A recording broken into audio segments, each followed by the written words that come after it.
Uma boa tarde a todos. Pessoal, em primeiro lugar, eu quero agradecer pelo convite, né? Agradecer Edilamar, Clélia, Clementina, todo o pessoal responsável pela organização do evento. Agradecer em nome do secretário de Atenção à Saúde, o Dr. Francisco de Assis Figueiredo, que foi o convidado para estar aqui com vocês hoje, mas que por conta de superposição de agendas não pôde estar, né? Me apresentando, eu sou Eduardo Davi, eu sou analista técnico de políticas sociais da Coordenação de Atenção Especializada, uma coordenação que está dentro da SAS, essa Secretaria de Atenção à Saúde do Ministério, né?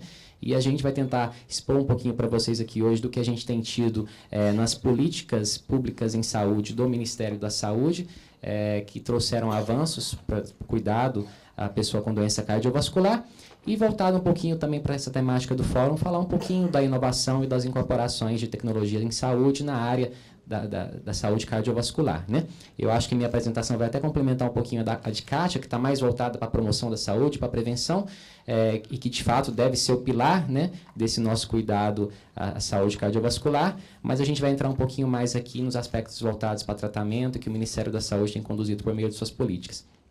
Se minha apresentação estiver estendendo um pouquinho, viu, Clélia? Pode chamar a atenção para não extrapolar o tempo. Bom, a gente precisa conceituar um pouquinho e contextualizar as pessoas no âmbito do rol de doenças cardiovasculares que a gente está falando, né?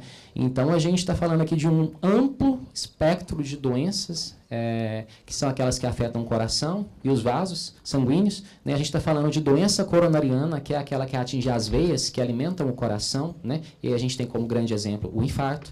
A gente está falando de doença cerebrovascular, aquela que afeta os vasos que alimentam o cérebro, e aí a gente está falando de AVC. A gente também está falando de doença arterial periférica, que é aquela doença que obstrui os vasos, né? Que irrigam os membros, né? Principalmente os membros inferiores, as pernas.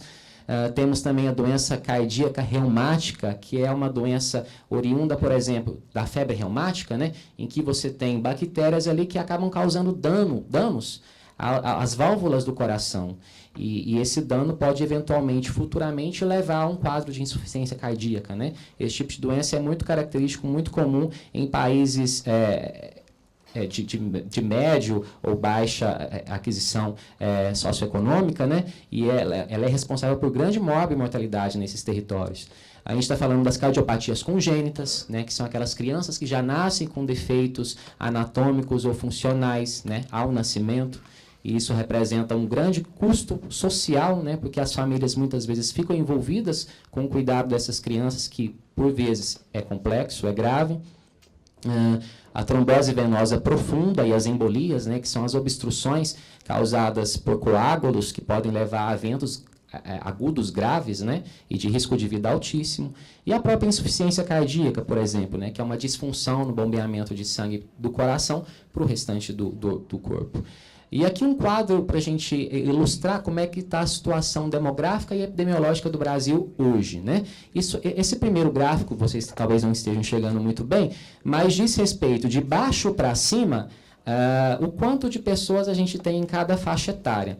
Há muitos anos atrás, não muitos na verdade, né, entre 30 e 20 anos atrás, a gente tinha o formato dessa pirâmide como se fosse uma pirâmide mesmo, um triângulo, de forma que o nascimento de pessoas e a quantidade de pessoas jovens superava em muito o número de pessoas na idade adulta e idosas. Hoje a gente já vê um abaulamento, né, na parte central dessa pirâmide, o que significa que a gente tem uma menor taxa de nascimento, pessoas envelhecendo, e as pessoas que estão envelhecendo estão vivendo mais, chegando a idades mais avançadas em um número maior. O que isso significa?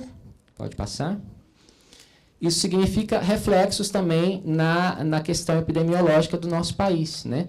Em que, se antes, há 20, 30, 40 anos atrás, predominava em nosso território maior mortalidade voltada para doenças infectoparasitárias, hoje a gente tem as doenças crônicas não transmissíveis como sendo aquelas com maior carga, né, nos nossos sistemas de saúde. E aí, entre elas, em vermelho aqui, as doenças do aparelho circulatório, que essa informação aqui, esse gráfico, é referente a internações no SUS no ano de 2018. A gente chegou a quase 12 milhões de internações. Só as doenças do aparelho circulatório foram responsáveis por 10% dessas internações. Mas, pode passar, ao passo que foram responsáveis por 10% das internações, foram responsáveis por quase 19% dos óbitos, né? Sendo aí a segunda maior causa de óbitos no SUS, atrás apenas das doenças do aparelho respiratório. E aí a gente entra um pouquinho no que Kátia já trouxe para a gente, né? Que são as doenças cardiovasculares são a principal causa de morte no mundo, representando 31% de todas as mortes em nível global no ano de 2015. E aí a gente entra com uma série de aspectos que podem ser trabalhados em nível de promoção da saúde e prevenção para a gente reduzir a carga dessas doenças, né, e da sua maior mortalidade. E coincide basicamente com o que Kátia já trouxe, a questão do tabagismo, do etilismo, do sedentarismo e da alimentação não saudável, né, e da obesidade. São questões que podem ser e devem ser abordadas em âmbito coletivo para a gente atingir um maior sucesso. E a gente tem uma outra informação importante aqui também, né, que é a seguinte: aquelas pessoas que já tenham a doença cardiovascular estabelecida ou que tenham um alto risco cardiovascular, ou seja, que tenham fatores de risco como próprio diabetes, hiperlipidemia, né, e outras questões que podem gerar uma chance maior daquela pessoa chegar a um evento agudo, grave cardiovascular, essas pessoas requerem diagnóstico e tratamento precoce, o quanto antes. Então, intervenções recomendadas pela OMS, mesmo em países de baixa e média renda, como é o caso do nosso Brasil, elas recomendam medidas para âmbito geral, para a população como um todo, de saúde coletiva como um todo, e as medidas específicas, né, voltadas para o nível individual. Como exemplo de medida para a população em geral, a gente teria, por exemplo, pode passar, políticas para o controle do tabagismo, e o Brasil hoje é reconhecido como um dos países que tem uma das melhores políticas antitabagistas, né? A gente tem o Instituto Nacional do Câncer, o INCA, apoiando bastante essas medidas. O Brasil conseguiu, em poucos anos, diminuir muito o número de fumantes ativos, né? E a gente é reconhecido lá fora por conta disso. A tributação elevada sobre alimentos ricos em açúcares, gorduras e sal. Nos últimos anos, o governo federal tem feito acordos com a indústria para a redução do sal nos alimentos, por exemplo, né, industrializados. Estímulo à prática de atividades físicas ainda é uma medida que os nossos governantes, né, é um pouco tímido, né? A gente tem a construção de parques, de aquelas academias da saúde que vocês conhecem, né, mas são medidas que precisam ser ainda um pouquinho melhoradas, assim como estratégias para redução do uso nocivo do álcool, né? Infelizmente, o nosso país tem uma cultura de ser bastante permissivo com relação ao uso abusivo do álcool, né? É uma droga lícita que está aí e as pessoas parecem não se importar tanto. Então, quando a cultura está muito arraigada, as medidas se tornam mais difíceis de a gente ter sucesso. Mas é uma medida que a gente também precisa melhorar em nível coletivo. E a oferta de alimentação saudável para crianças no ambiente escolar, né? Nas escolas públicas, a oferta de alimentos mais saudáveis e trabalhar com essas crianças o quanto antes para que elas já cresçam nesse ambiente de se ter uma alimentação saudável. Essas são medidas coletivas, né? E medidas no âmbito individual, essas devem ser mais voltadas para aquele paciente que já tem a doença cardiovascular estabelecida ou que tenha um alto risco cardiovascular, né? Pode passar? Então, são medidas de prevenção secundária para que aquela pessoa não evolua na sua doença ou para que ela não tenha uma condição aguda como um infarto, um AVC, né? E essas pessoas devem ser acompanhadas no sistema de saúde, devem receber a medicação adequada, as orientações para mudança de estilo de vida, né? É uma combinação de fatores que inclui uso de medicação, aderência às instruções da equipe multidisciplinar, né, do médico e dos demais componentes da equipe de saúde, e a mudança de estilo de vida mesmo, né? Mudança comportamental. Pode passar. Então, aí a gente sai um pouquinho do âmbito anterior, que era o da atenção primária, o da atenção básica, e que a gente tem boas notícias agora, né, porque ontem saiu um decreto mudando um pouquinho o organograma do Ministério da Saúde, e a gente teve a desvinculação, por exemplo, da Secretaria de Atenção à Saúde, em duas secretarias.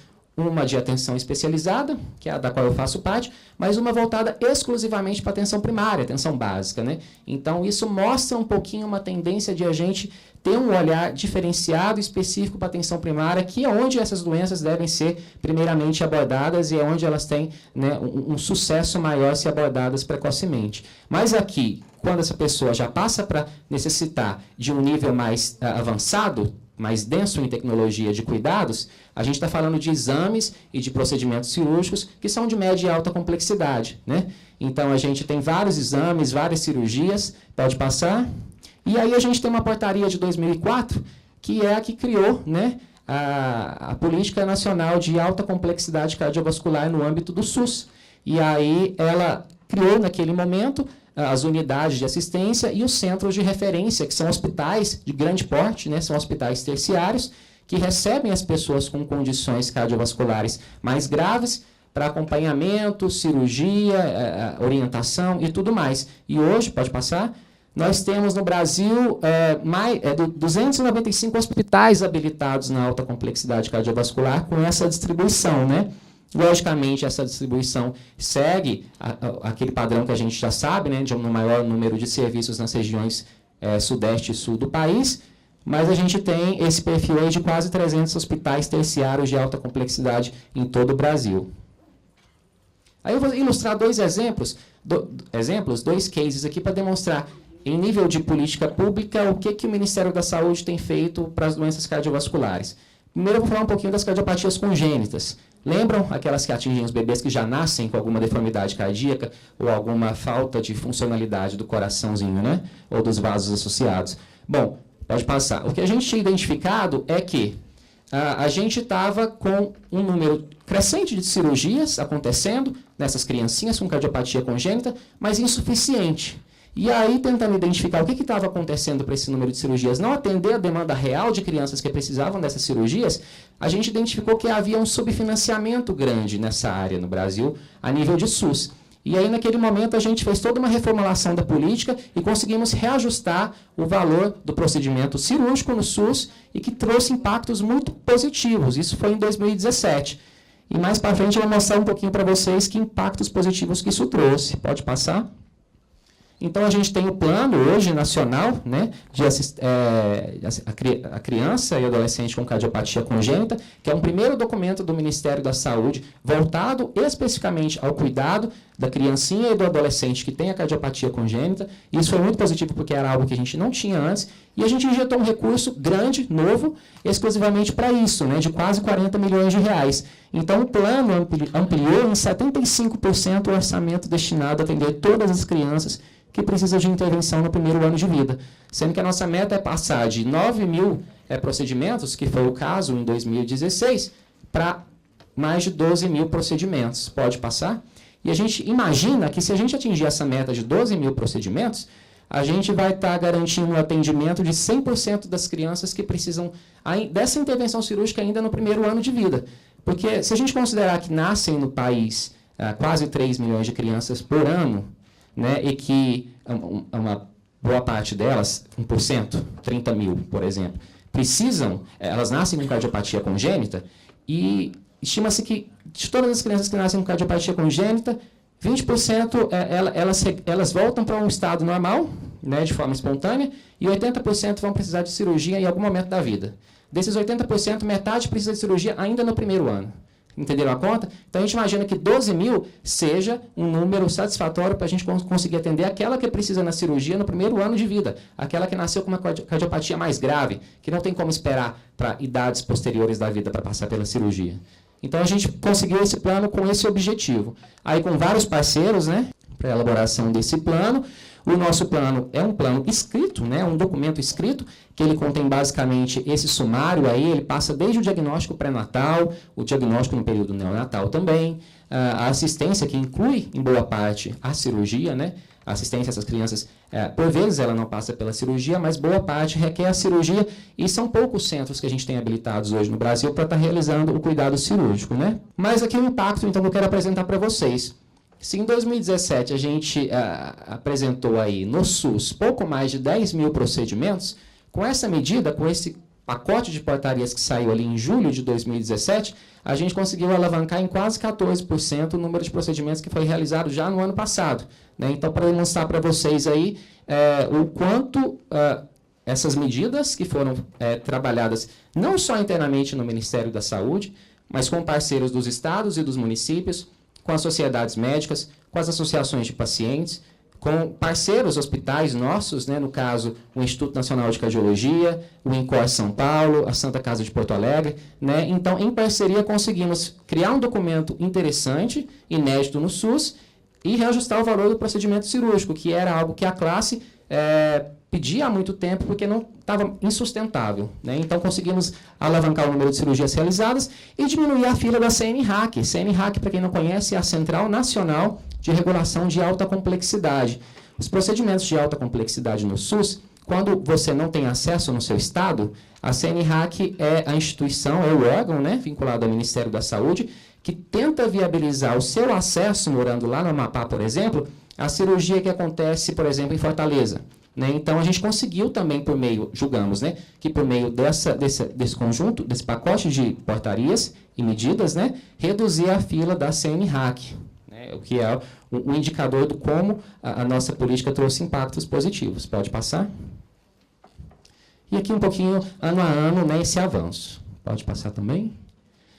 E aí também temos um projeto junto com o Hospital do Coração, né, que é um projeto de diagnóstico situacional em que, juntamente com equipes do Ministério da Saúde, o Hospital do Coração como parceiro via um programa chamado PROAD, ele vai visitar os 68 hospitais habilitados para realizar cirurgia em criancinhas, para verificar as condições e as necessidades reais daqueles hospitais hoje, para que, no retorno, a gente, como Ministério da Saúde, com nossos parceiros, consigamos identificar, elencar essas necessidades e tomar medidas que atinjam mais o cerne, né, dessa problemática. Então, um projeto que está acontecendo, começou em março agora deste ano, e nós pretendemos, né, visitar todos esses hospitais e elaborar um relatório ao final do diagnóstico situacional de todos esses serviços habilitados, 68 hoje no Brasil. Aqui, recentemente, tivemos habilitações novos hospitais para fazer o cuidado, né, a criança com cardiopatia congênita em Manaus, no Amazonas, que até então não tinha esse serviço, e em Feira de Santana, interior da Bahia, né, porque todos os serviços da Bahia estavam concentrados em Salvador. Então, a gente conseguiu interiorizar um pouquinho, né, capilarizar um pouquinho esse serviço para o interior do estado. E capacitações recentes também, com o HCOR de São Paulo como parceiro, resultaram aí na capacitação da equipe do Hospital Universitário de São Luís para estar fazendo cirurgias mais complexas, porque até então eles faziam cirurgias mais simples no coraçãozinho das crianças. Hoje eles conseguem fazer procedimentos mais complexos. E também em Palmas, no Hospital Geral de Palmas, que até então não realizava cirurgias no âmbito do SUS. Né? E a gente tem uma perspectiva agora de também capacitar a equipe do Hospital Materno Infantil lá de Vila Velha, Espírito Santo, e em algum hospital da Paraíba, que também é outro estado da região Nordeste, que hoje não tem nenhum serviço habilitado no SUS para estar recebendo e operando essas crianças com cardiopatia congênita. E aí, um outro case que eu quero falar brevemente também é o da insuficiência cardíaca. Né? A insuficiência cardíaca é uma das doenças do aparelho circulatório que representam os maiores gastos do SUS hoje em nível de internação. Né? Então, a insuficiência cardíaca, as pessoas geralmente elas têm um agravamento da sua condição e elas vão precisar de internação, vão precisar de cuidados hospitalares e tem representado aí entre a terceira e quinta causa responsável pelos maiores gastos do SUS hoje com relação à internação. Isso aqui é só para mostrar para vocês que a gente tem no apoio diagnóstico, né, ao diagnóstico que é clínico, mas também precisa de um apoio diagnóstico. A ecocardiografia foram quase 2 milhões de procedimentos realizados em 2018. O cuidado não farmacológico e farmacológico, né, o não farmacológico reflete aquelas medidas do âmbito da saúde coletiva, que eu já tinha dito anteriormente, e no farmacológico todo um rol de medicamentos que o SUS hoje oferta, né, seja por meio da saúde básica, da atenção primária, seja por meio do componente especializado da assistência farmacêutica, que é aquele em que a pessoa vai com o formulário, né, com a receita médica nas farmácias especializadas, com os laudos adequados, retirar o seu medicamento. E a gente tem aqui, falando um pouquinho agora de inovação e incorporação, né, que é uma das temáticas do nosso fórum aqui, duas situações recentes de incorporação que foram avaliadas pela Conitec. Conitec, para quem não conhece, é a Comissão Nacional de Incorporação e Tecnologias no SUS. A Conitec, basicamente, vou falar um pouquinho dela depois, mas ela avalia toda aquela tecnologia que o sistema ainda não oferece. Então, ela avalia todas as evidências de eficácia, de segurança, de efetividade, para que o sistema possa passar a ofertar. Né? Porque, senão, vocês pensam, toda essa inovação do mercado hoje, que é gigante, se a gente incorporasse elas sem restrições, né? O nosso sistema ia quebrar, não tinha condições, e a gente poderia estar colocando numa saúde pública, talvez, inovações que não são tão boas assim, que não são tão seguras assim. Né? Então, a Conitec ela existe para isso. Mas, do ano passado para cá, houve duas incorporações de interesse para a gente aqui, para o nosso público aqui hoje. Né?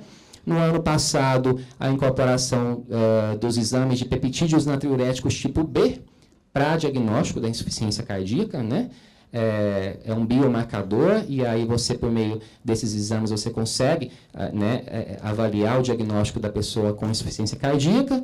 Foi incorporada por meio de uma portaria no final de 2018, e agora uma incorporação mais recente, né, que é a dessa associação medicamentosa, sacubitril e valsartana. Tratamento de pacientes adultos com insuficiência cardíaca crônica sintomática, numa classe, né, funcional aí da doença mais avançada, com fração de ejeção reduzida, para essa indicação que ele foi recomendado, tá bom? E aí temos os dados de transplantes cardíacos também. A pessoa com insuficiência cardíaca, quando ela chega no estágio mais avançado da doença, ela precisa de um novo coração, né? E a gente tem no SUS hoje, e um programa reconhecidíssimo no mundo todo também, o Sistema Nacional de Transplantes, que só no ano de 2018 foram feitos 340 transplantes no SUS, transplantes cardíacos, né, o que representa 19 vezes mais o que a saúde privada fez, que foram 18.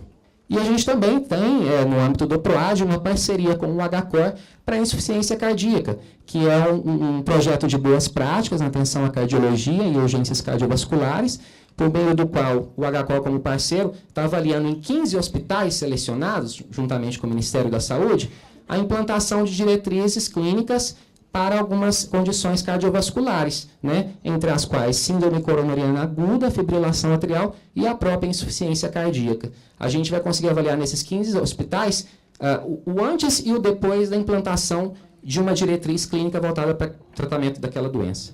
Aí é só um quadrinho, um resumo desse projeto, pode passar. E vou falar bem rapidinho agora para finalizar o papel da Conitec, que eu já introduzi brevemente para vocês, né? Que é a incorporação de tecnologias em saúde. A Conitec é isso daí, é a Comissão Nacional de Incorporação de Tecnologias no SUS, um órgão colegiado, né, colegiado diz respeito que ele congrega, né, vários órgãos e instituições ali, são secretarias do Ministério da Saúde, é a ANS, né, a Agência Nacional de Saúde Suplementar, é a Anvisa, é o CFM, é o CONAS, o CONASEMS, né, que representam os secretários estaduais e municipais de saúde, é o Conselho Nacional de Saúde, que representa vocês, como pacientes, né, como sociedade civil, enfim, uma representação bem diversa. Foi criado por uma lei em 2011, a Lei 12.401, e ela diz que o papel da Conitec é isso, é a incorporação baseada em evidências e estudos de avaliação econômica. Para toda e qualquer avaliação de qualquer tecnologia que vocês, como cidadãos, podem demandar à Conitec, é feita uma coisa chamada consulta pública, em que a gente reflete a participação da sociedade civil com relação àquela demanda, né? Então, o prazo para avaliação da Conitec com relação a alguma demanda que vocês tenham feito é de 180 dias, prorrogáveis por mais 90, se houver necessidade, e aí se tem uma resposta final, a favor ou não da incorporação daquela tecnologia, né? No caso do sacubitril e valsartana, foi uma tecnologia que, no fim das contas, foi recomendada. Então, aí agora o Ministério da Saúde tem mais 180 dias para ofertar essa associação medicamentosa para os doentes. Então, a Conitec tem essas competências, né, de emitir relatórios sobre incorporação, exclusão ou alteração de tecnologias que tenham sido demandadas e fazer também a elaboração e atualização dos protocolos clínicos e diretrizes terapêuticas, que são documentos técnicos que vão guiar que paciente se enquadra para aquele tratamento que foi incorporado, né, como que é o seu acompanhamento e avaliação, e questões de monitoramento também dos gestores, municipal e estadual. E também propor a atualização da RENAME, que é a Relação Nacional de Medicamentos Essenciais, que deve acontecer aí numa periodicidade de 2 em 2 anos.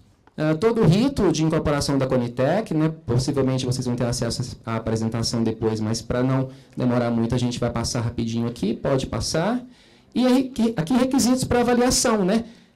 Quando que um processo é considerado apto para ser avaliado pela Conitec? Quando ele cumpre esses requisitos. Então, deve-se ter um formulário integralmente preenchido, né? No site da Conitec, isso está disponível. Essa tecnologia que está sendo pleiteada por vocês, ela já deve ter sido aprovada pela Anvisa. Não adianta pegar um medicamento que a Anvisa ainda não aprovou no Brasil, lá de fora, e pleitear para a Conitec que ela não vai avaliar. Já deve ter sido avaliado e registrado pela Anvisa, né? E no caso de medicamento, já deve ter um preço que tenha sido dado pela CEMED, né? Que é a Câmara de Mercado de Regulação de Medicamentos. E aí você deve anexar, junto desse pedido, estudos, né, de evidência científica de segurança, de eficácia, de efetividade daquele medicamento. Não só o medicamento, tá? Um dispositivo também, uma prótese, uma órtese, qualquer coisa que seja considerada tecnologia em saúde, não só medicamentos. Anexar estudos de avaliação econômica, enfim, tem todos os critérios aqui que devem ser seguidos para se pleitear uma incorporação. E aí são todos os espectros que a gente avalia, né, para fazer uma incorporação de tecnologia. O lado clínico do paciente, né, de eficácia, de segurança, de efetividade. Também o lado econômico, sob a perspectiva do sistema. A gente tem um recurso da saúde que é limitadíssimo. Se eu for incorporar tudo que me é pedido, a gente quebra, a gente não dá conta. Por isso que a gente tem que ter um critério muito bem definido do que se vai incorporar, se aquilo realmente traz benefícios para o paciente, ou se é como água com relação ao que já existe no sistema, né? Também olhar sobre o ponto de vista do paciente, aspectos legais, bioéticos e de organização também, para ver se o sistema dá conta de ofertar aquela tecnologia para todos. E aqui só uma relaçãozinha, são só 2 slides para finalizar, de todas as tecnologias que foram avaliadas em 18 e em 19, voltadas para assistência cardiovascular. Tá? Em verde estão aquelas que foram, de fato, incorporadas. Pode passar, só para mostrar o outro. Então, aí de 12, 13 itens, tecnologias que foram avaliadas do ano passado para cá, só voltados para a saúde cardiovascular, a gente teve aí que, em média, metade delas foi, no fim das contas, incorporada, né? De acordo com as evidências de segurança, eficácia e efetividade. E aí, incluindo nelas as 2 que eu já falei, os peptídeos natriuréticos para diagnóstico da insuficiência cardíaca e a associação medicamentosa sacubitril/valsartana para o tratamento, né, dessa condição em pacientes mais graves. E é isso, a gente está à disposição.